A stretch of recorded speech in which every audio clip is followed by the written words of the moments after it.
Kaway-kaway sa mga batang 90s dyan. 'Di ba ang saya-saya ng kabataan natin? Tayo yung mga kabataan na napakababaw ng kaligayahan. Napakamadiskarte natin pagdating sa lahat ng mga bagay. Kapag meron tayong gusto, gumagawa tayo ng paraan. Wala tayong pambili ng laruan? Di gagawa tayo ng sarili nating laruan.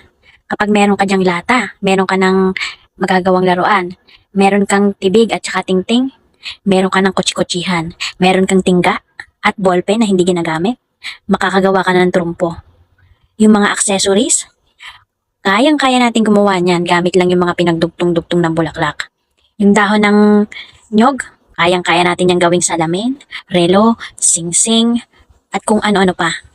Wala tayong pambili ng chichirya at candy? Mamumulot lang tayo dyan sa tabi-tabi ng mga bote, lata, ipagbibili natin yan para meron tayong pambili ng candy at chichirya. Kapag bare months na, kahit nahihiya tayo, nangangarap